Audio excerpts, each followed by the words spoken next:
Bonjour chers téléspectateurs, merci d'être avec nous. Mon nom c'est Dr Nathalie Djonda. Ce matin, j'ai un invité spécial, M. Suleiman Harouna. Suleiman Harouna est né à Porto Novo, dans le sud du Bénin. Du feu Harouna Mama, ancien ministre de l'Intérieur et de la Défense du Bénin, connu au Bénin sous le pseudonyme de Je dis bien Badichonné, et de Kouégan Joséphine, officier de police en retraite, connue comme la policière de Porto Novo, la capitale administrative du Bénin. De nationalité béninoise d'origine, Suleiman Harouna alias Sour est marié et père de 2 enfants. Il fait ses études primaires et secondaires à Porto Novo au Bénin, au lycée Béanzin, au CIMJ Jassin à Porto Novo, Bénin, et au lycée Parcel Hassani de Dakar, où il y obtient brillamment en 1990 son baccalauréat série D. Après l'université d'Abomey Calvary, où il s'est inscrit en chimie, biologie et géologie, il s'envole après pour les États-Unis pour poursuivre des études en génie civil et ingénieur d'infrastructure. Inscrit à l'école de technologie de l'information et d'ingénierie dans la fameuse université George Mason University en Virginie, il obtient en 2011-2001 une maîtrise d'ingénieur en génie civil et en génie d'infrastructure et devient ingénieur en génie civil et en génie de l'infrastructure. Expert en ingénierie maritime pour avoir travaillé dans la plus grande structure maritime aux États-Unis, le Trans-System Corporation, Suleiman Harouna est aussi un spécialiste dans le management de l'environnement. Il a contribué à l'événement de la conférence des forces vives de la nation en 1989, où il devenait ainsi le premier élève béninois politicien à être détenu au fameux camp PLM de Cotonou pour avoir mené la fameuse grève à cette époque qui fit voler en éclats le règne du PRPB. Grâce à son leadership, il a contribué à mettre sur pied l'association des Béninois aux États-Unis, ABUSA, dont il a été le président. Ensemble avec des amis, M. Suleiman a mis sur pied le network d'une nouvelle génération, NNG, dont il est le leader. Suleiman Harouna Sour, pour les amis, est un combattant infatigable. Il est un homme politique, pas comme les autres. Il appartient à une nouvelle génération, celle des réseaux sociaux. Son credo, la priorité aux plus souffrants. Bienvenue, M. Suleiman. Bienvenue, merci. Oui, ravi d'être avec vous sur ce plateau. Merci beaucoup Oui. pour cette liminaire présentation. Ok. Merci. Mais sans plus tarder, pouvez-vous vous présenter? Et comme vous l'avez déjà dit, mon nom, c'est Suleiman Harouna. Et je suis ingénieur en génie civil et en génie d'infrastructure de formation. Et je suis le président d'un mouvement dénommé le NNG, c'est-à-dire le Network d'une nouvelle génération. Et je suis aussi entrepreneur dans plusieurs business ici aux États-Unis. Et je suis aussi président d'une ONG, Racine Network Development. Donc, je vous remercie encore une fois pour me donner l'opportunité de me présenter davantage aux téléspectateurs. Merci. Ok. Comment voyez-vous l'avenir du port autonome de Cotonou? Bon, ok. L'avenir du port autonome de Cotonou, je le vois assez radieux. Du moment où, vous savez, toute l'économie de notre pays est centralisée autour de ce port. Et comme vous le savez, le Bénin est très stratégique au niveau des pays de l'Interland, c'est-à-dire le Tchad, le Mali, le Burkina Faso, etc. Donc, le problème du port nous tient beaucoup à cœur. Et par rapport à cela, en 2006, en 2005 et 2006, quand je travaillais avec ma compagnie, le Transsystem Corporation, nous avons déjà avancé, si vous voulez, la problématique de vouloir développer davantage le port de Cotonou. Donc c'est pour cela que nous avons envoyé, si vous voulez, une proposition pour un master plan, c'est-à-dire un plan géant pour voir comment est-ce que nous allons booster le port de Cotonou.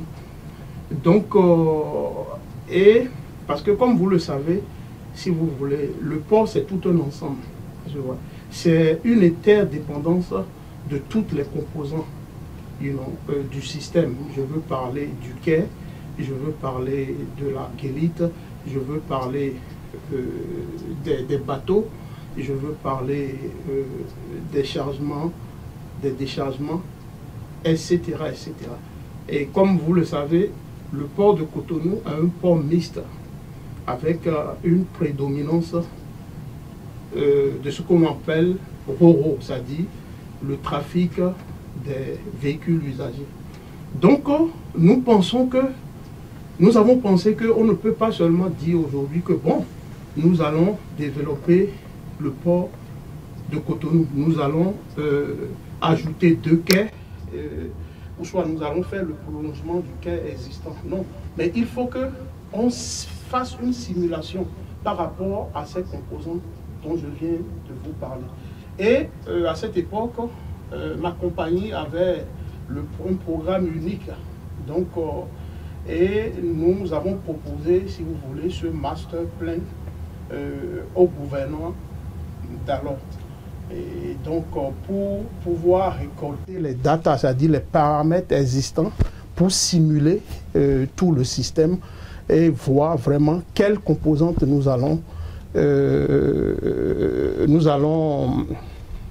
attaquer pour vraiment augmenter la capacité de tonnage du port de Cotonou, qui aujourd'hui est pratiquement à 155 000 de volume en matière de TEU.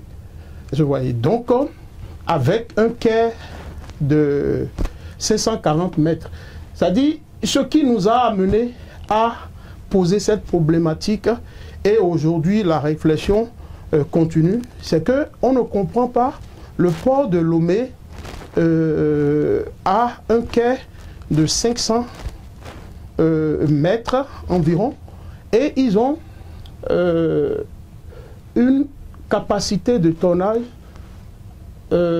annuelle de 230 000 TEU. Vous voyez, il y a problème.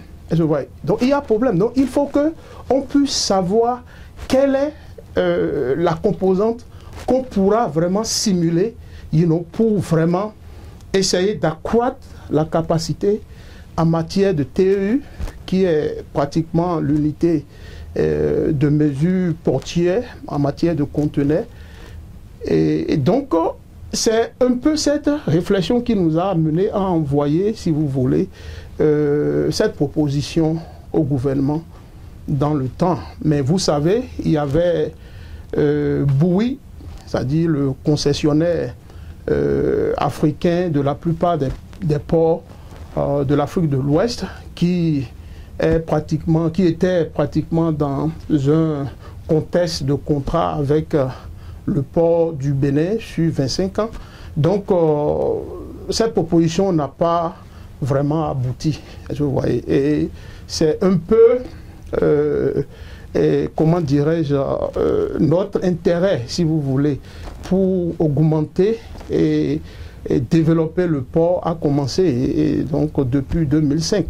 Bon, aujourd'hui, si vous voulez, il y a des améliorations. Il y a, je pense, un prolongement du quai, mais il y a aussi beaucoup de travail à faire. Il y a le problème de scanning, il y a le problème de tracking.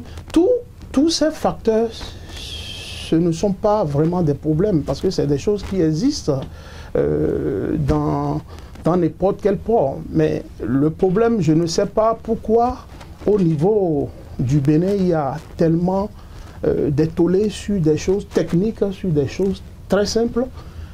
Donc je pense que j'ai confiance aux dirigeants qui sont là, surtout la nouvelle génération qui est en train de prendre les commandes au niveau du port portuaire. Donc je pense qu'ils vont faire un travail sérieux et en tenant compte des paramètres de l'environnement du port. Parce que l'autre problème aussi, le fait que nous avons le même concessionnaire partout, est-ce que vous voyez, c'est pratiquement comme un modèle, est-ce que vous voyez, qu'on veut répliquer partout, si vous voulez, dans la région ouest africaine, mais c'est qu'il faut tenir compte, si vous voulez, des paramètres de l'environnement. La réalité, si vous voulez, géographique au Togo, par exemple, n'est pas la même réalité géographique au Bénin. Ouais, surtout le Bénin vraiment est très avantagé par rapport aux géants nigérians et par rapport, comment dirais-je, au pays de l'interne. Donc je n'arrive pas à comprendre jusqu'à maintenant que nous avons pratiquement les mêmes distances au niveau du système portuaire que d'autres pays, alors que ces pays, leur volume en matière de TEU est beaucoup plus considérable que, comment dirais-je, le Bénin. Vous comprenez, en tant qu'un expert dans ce domaine, tout me concerne, pour que notre port vraiment qu'on connaisse vraiment un avenir vraiment radieux pour le bien de notre population.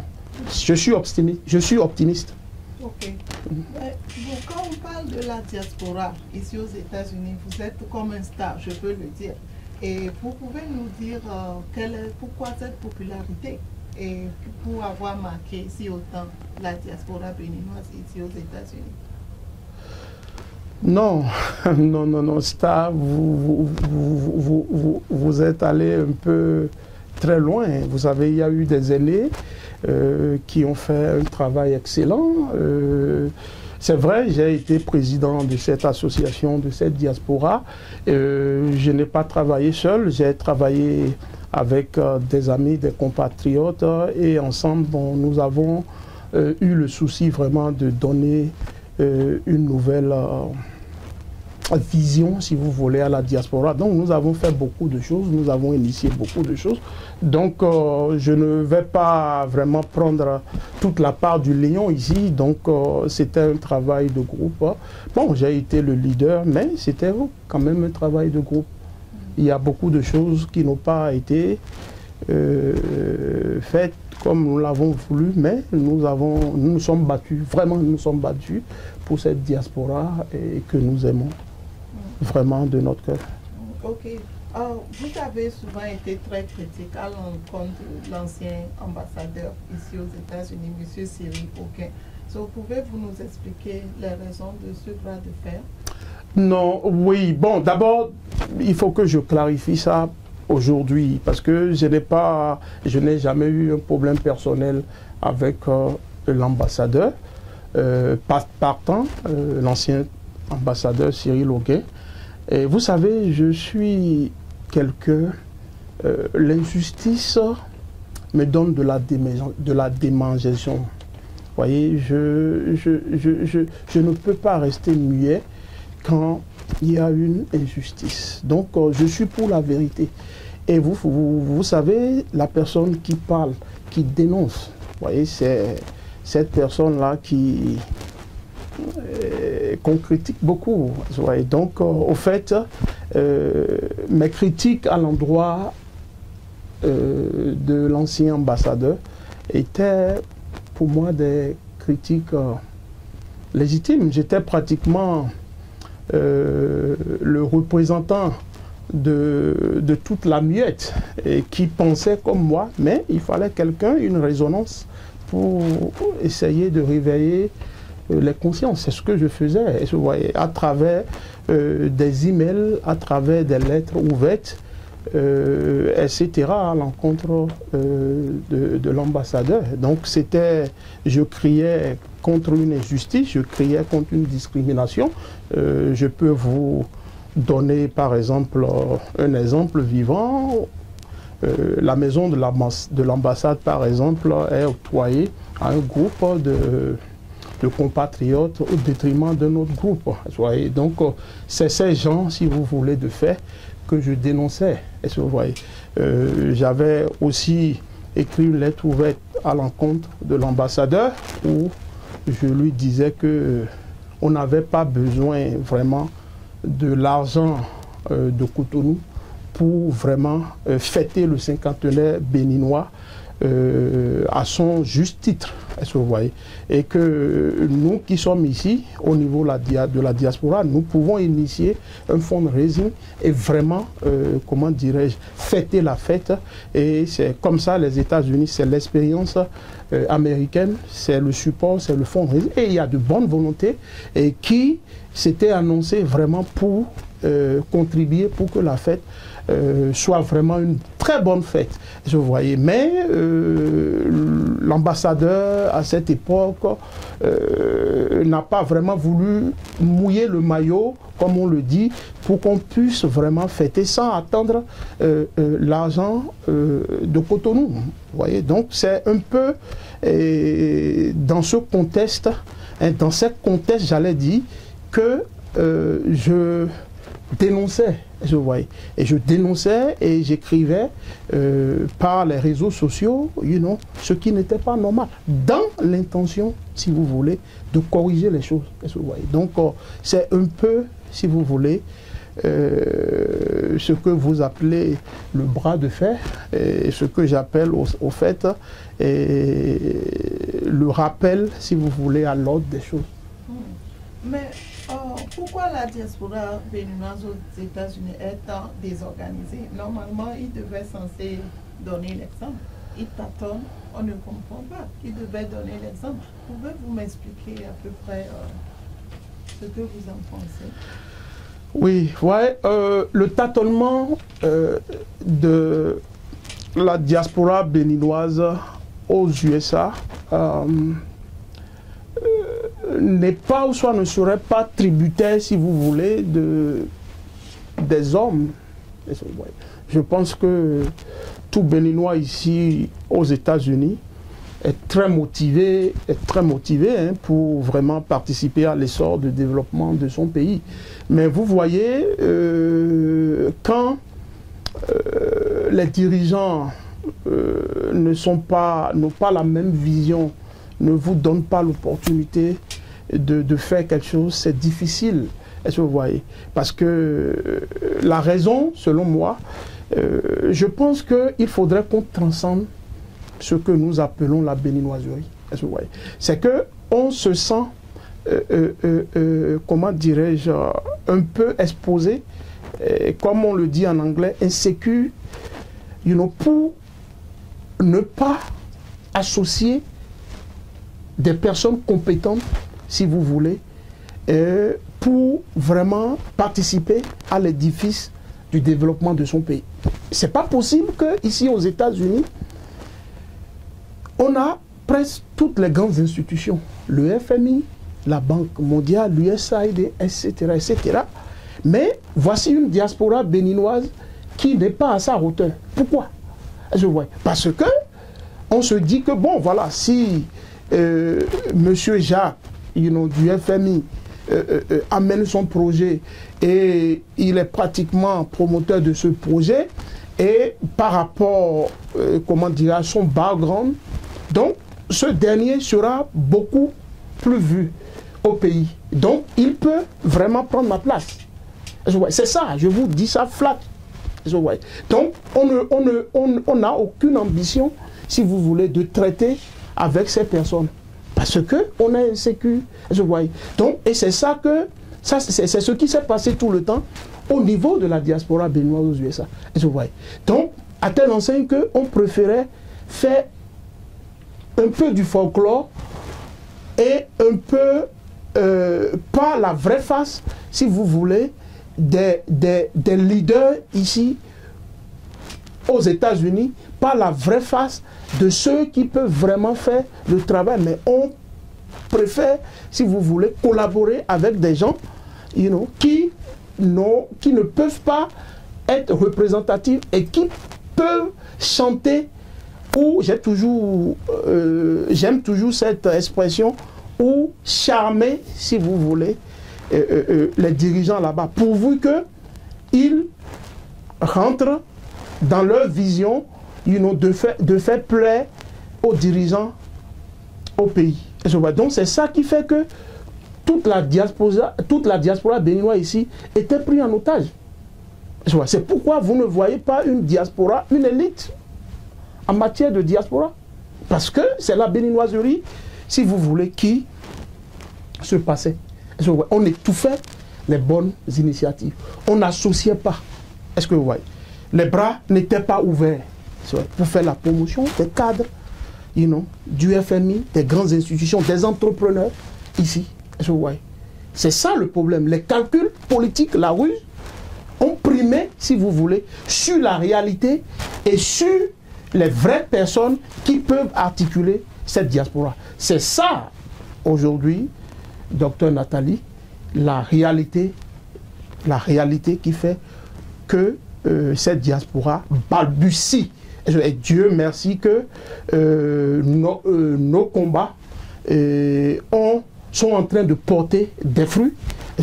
Il y a des compatriotes aujourd'hui qui sont reconnus, si vous voulez, par rapport à leur mérite. Et le chef de l'État n'a pas hésité à leur faire appel pour vraiment bâtir le pays. Mais parlons du nouvel ambassadeur des États-Unis, du Bénin aux États-Unis. Sa nomination a fait couler beaucoup d'encre.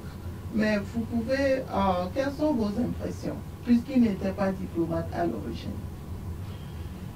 Non, mais vous savez, c'est encore une fois, si vous voulez, le thème. C'est encore une fois le thème est notre combat. Je vois la notion, si vous voulez, de nouvelle génération. Et 53% des ambassadeurs que le président Obama a nommés à l'extérieur ne sont pas des diplomates. C'est-à-dire qu'il faudrait qu'on transcende certaines idées en Afrique. Aujourd'hui, le monde n'est plus ce qu'il était il y a 10 ans, 20 ans. Donc, je pense que, c'est mon avis, si le président a porté ce choix sur le nouvel ambassadeur et connaissant son background, je pense que le président a vu juste. Aujourd'hui, la diplomatie, c'est du marketing. C'est du marketing. C'est, comment dirais-je, c'est un agenda d'adresse. C'est un network. C'est le lobbyisme. Donc, la diplomatie classique, traditionnelle, c'est dépassé. Il faut des actions. Il faut savoir vendre ton pays. Il faut, comment dirais-je, avoir, comment dirais-je, le réflexe, si vous voulez, d'amener des investisseurs au pays. C'est les affaires. Je voyais. C'est ça le problème. Je vois. Il faudrait que les gens comprennent. Au contraire, la nomination de cet ambassadeur est pratiquement, si vous voulez, un plus pour les diplomates. Parce qu'il faut innover. Est-ce que vous voyez? On ne peut pas tout le temps garder le statu quo. Est-ce que vous voyez? Donc moi je pense que, et d'ailleurs je pense que le Sénégal a commencé. J'ai lu, je pense qu'il y a 2 mois, 3 mois, le Sénégal a envoyé, parle de diplomatie économique, est-ce que vous voyez, où des diplomates ont été envoyés dans des centres pour vraiment être plus outillés au niveau de l'investissement ou au niveau de l'économie. C'est ça, c'est la réalité. L'autre aspect de la chose, de cette critique, je pense que c'est politique. Je pense que c'est politique. Donc, c'est un peu cela que l'ambassadeur et le président de la République a vu. Et si vous voyez le président de la République, bon, un ambassadeur qui a été nommé et qui est resté ici pour plus de 20 ans, qui maîtrise parfaitement le système, et qui, comment dirais-je, a travaillé aux côtés d'une très grande personnalité aux États-Unis et qui est partout dans le lobbyisme, les rouages de la Maison-Blanche, le Sénat, les congrès même. Donc, mais je pense que si ça sera du gâchis, si on ne profitait pas de ce talent, soyons clairs. Donc moi je pense qu'il faut mettre la barre à terre. Et c'est une gangrène qui nous mine. On critique pour critiquer alors qu'on n'avance pas. Donc moi je pense que cette nomination, pour moi, avec toute l'expérience que j'ai ici, je pense que elle vient à juste titre. Donc je pense que sur ce côté-là, je suis en phase avec le président de la République. Et c'est dans le même contexte qu'il y a d'autres, ici au niveau de la diaspora, qui ont été promus et qui sont conseillers et qui sont des professionnels.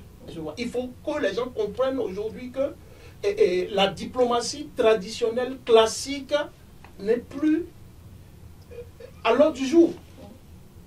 C'est le carnet d'adresse. C'est le marketing. C'est qui tu connais. C'est ta force de faire venir les investisseurs. C'est ta force de vendre l'image du pays à l'extérieur.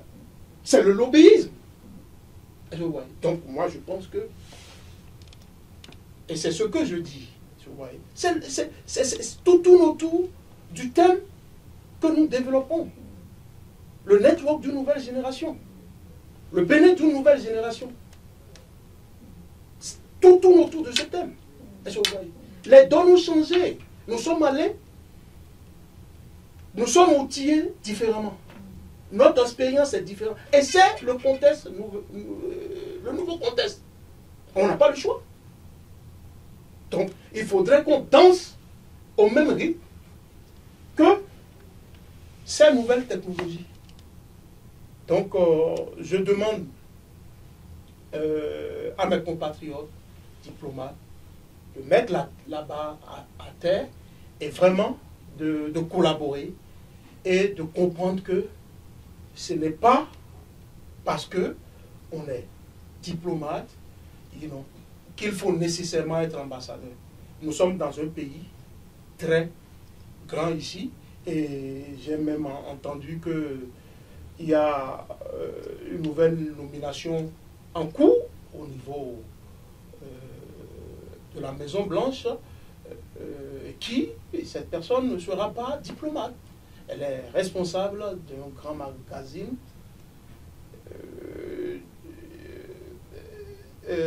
intitulé Vogue. Donc, je vous ai dit, il y a 53% des nominations américaines ne sont pas des diplomates. Kennedy en est une illustration. Ouais, donc, je pense que je comprends un peu l'indignation, mais à tête reposée, je suis content que c'était pratiquement un contexte donné. Donc, je pense que les esprits sont maintenant à flot et je pense que ça sera pratiquement un truc gagnant-gagnant et ça sera pratiquement un nouveau départ en matière de diplomatie, et une diplomatie beaucoup plus offensive, et avec des gens qui connaissent le système et qui peuvent vraiment articuler cela pour le bien-être du pays.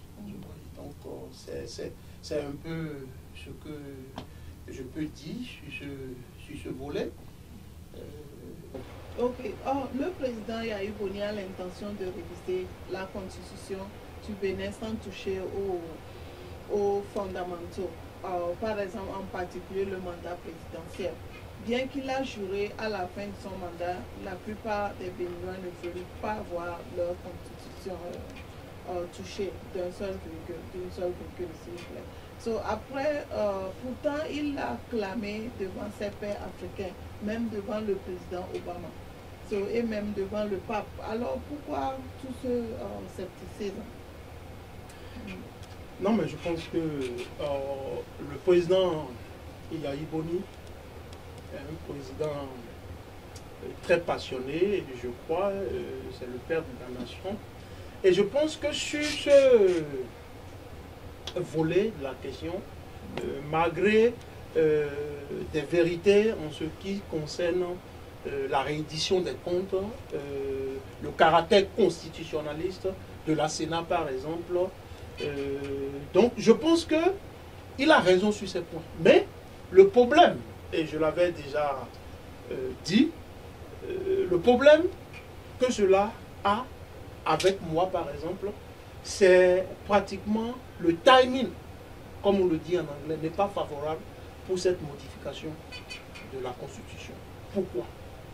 Pourquoi? Parce que le président Yahya Boni, le docteur Yahya Boni, est pratiquement en fin de mandat. Et je ne pense pas que si cette modification voit le jour, je ne pense pas que cela pourra vraiment servir à grand chose. Donc pour cela, je pense que le président Yahya Boni peut être, comme on le dit en anglais, un avocat pour cette cause. Et dire à son successeur de ne pas faire la même erreur qu'il a eu à faire quand il a été élu à une majorité écrasante. Donc il pouvait introduire ce projet de loi pour vraiment tout de suite modifier la Constitution sur ces aspects dont il parle et je soutiens. Mais attendre à la fin de son mandat pour le faire, il y a problème. Je voyais. Donc, et le scepticisme des Béninois est vraiment logique et loi parce que, vous savez, le doute cartésien nous a été enseigné.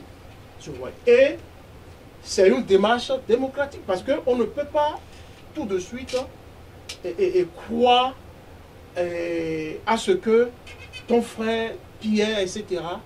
vont dire. Et surtout dans le contexte africain, il y a des jurisprudences qui ont montré le contraire. Je vois. Donc, et par rapport à ça, c'est légitime, si vous voulez, le doute des compatriotes. C'est légitime. Donc, et comment dirais-je, l'autre aspect de la chose, puisque c'est un dossier vraiment controversé, et pour vraiment la stabilité politique et sociale, je pense que la meilleure chose à faire, c'est d'être avocat et d'y insister lors de la passation de service avec son successeur, lui dit que, écoutez, il faut vite faire pour introduire ce projet. Je vois. Et bien sûr, sans être président, il sera pratiquement un avocat pour cette cause. Je vois. Donc, je ne suis pas en train de dire qu'il a l'intention de modifier la Constitution pour se présenter. Non, je voyais. Mais ce que je suis en train de dire, je constate que le moment n'est pas favorable et Et je dis aussi que le doute que les compatriotes sont en train d'émettre, c'est un doute légitime. C'est une démarche cartésienne. Est-ce que vous voyez? Et je soutiens cela par le fait que les jurisprudences ont montré pratiquement le contraire. Maintenant, quand vous parlez au niveau comment dirais-je, au niveau des dirigeants où le président a clamé au feu, c'est possible, mais soyez sûr, le pape n'est plus là aujourd'hui. Le président Obama ne sera plus là, au niveau, pendant les élections en 2016, etc. La France de Sarkozy n'est plus président. Donc, c'est toute une dialectique, Donc, je ne pense pas que le problème n'est pas là du tout, quoi. Le problème, c'est beaucoup plus une réalité, c'est beaucoup plus un état d'esprit, et c'est beaucoup plus c'est lié, si vous voulez, à la politique faite avec les présidents dans le passé, où vraiment les gens ne croient plus vraiment à ce que, même si tu es sincère, les gens ne croient plus tellement à cela. Donc moi je pense que le moment n'est pas favorable, ce n'est pas nécessaire. Honnêtement, ce n'est pas du tout nécessaire. Le timing n'est pas bon. Il faut préparer la fin de mandat avec vraiment tous les projets inscrits, le programme, et je pense que tout ira bien. Et le prochain président est sûrement conscient de ça. Et donc, son souci sera sûrement satisfait. Donc, c'est ce que je peux dire sur ce volet. Ok. Le bruit, depuis un moment, circule à propos de votre probable candidature aux élections présidentielles du Bénin en 2016. Serez-vous candidat aux élections présidentielles au Bénin en 2016? Docteur Nathalie, vous savez, quand je dis que je nourris une très grande ambition pour le Bénin, mon pays d'origine, et je pense que je dois être cru. Parce que tout dans mon histoire personnelle l'illustre. Et ce n'est pas aujourd'hui que ce combat, si vous voulez, associatif, cette façon de vouloir concourir à quelque chose pour mon pays, à la condition nègre aussi, ce n'est pas pratiquement une question qui date d'aujourd'hui. Très jeune, j'ai été mis torsionné avec pratiquement les tortionnaires du PRPB. En ce moment, j'étais jeune élève. Et donc, j'ai subi toutes sortes d'humiliations pour pratiquement être contre un système communiste, un système révolutionnaire. J'ai payé les prix et je suis fier de cela. Je suis fier aujourd'hui que le Bénin, aujourd'hui, nous pouvons parler sans que on nous menace. Je suis fier de cette alternance démocratique. Et je suis fier de la conférence nationale aujourd'hui qui pratiquement continue de faire les élus. Je suis fier avec d'autres compatriotes. Nous avons vraiment mouillé les maillots, comme on le dit. Nous avons vraiment, et nous n'avons pas constitué une virgule dans l'histoire de notre pays. Donc, je continue ce combat. Et le moment venu, approprié, va nous édifier, va confirmer beaucoup plus ma position par rapport à votre question. Mais sachez que tout ce que nous sommes en train de faire, le Bénin d'une nouvelle génération, nous allons à la source, nous sommes aux côtés des populations pour leur expliquer comment est-ce que nous voyons le Bénin de demain. Dans le même contexte quand on combattait le PRPB, on combattait la révolution. Dans le même contexte où on organisait nos compatriotes au Sénégal, si vous voulez, en association et dans un réflexe de solidarité. La même chose ici. Donc, je pense que le moment venu, nous allons être beaucoup plus clair sur la question et confirmer notre position par rapport à cela. Mais pour le moment, nous nous attelons à expliquer notre vision et à expliquer ce que nous pensons faire. Comment est-ce que nous pouvons aider? Est-ce que vous voyez? Comment est-ce que nous pouvons bâtir le Bénin d'une nouvelle génération? Et c'est cette problématique que nous sommes en train de lancer pour le moment. Le moment venu, vous allez être édifiés et nous allons beaucoup plus expliquer notre position face à cette question. Ok. Monsieur Haruna, merci beaucoup d'être venu sur ce plateau. C'est une joie de vous avoir ici sur ce spécial interview. Et je crois que l'avenir nous dira. Et je crois que vous êtes un bon ancêtre pour le gouvernement béninois. Et je suis vraiment fier de vous et de vous avoir ici. Merci beaucoup. Ça a été vraiment un plaisir pour moi, pour cet entretien. Je vous remercie beaucoup. Et je pense que si c'est à refaire, nous allons le faire. Donc, j'espère que vous allez nous suivre en France.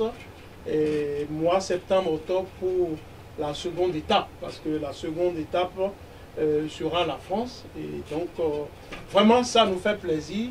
Et donc, nous sommes aussi contents que vous travaillez avec Voice of Africa. Et vraiment, vous êtes en train de faire quelque chose de différent. Je n'ai pas fini votre livre. Et donc, le moment venu, je vais vous donner mes impressions aussi sur votre livre. Donc, merci beaucoup pour l'honneur que vous m'aviez fait en me recevant sur ce très joli modèle plateau. Et vraiment, merci beaucoup. Ouais, merci d'être venu. Chers téléspectateurs, merci de nous avoir suivis. Mon invité aujourd'hui était M. Suleiman Haruna, président de ENG ici aux États-Unis. Merci beaucoup. Au revoir. Merci.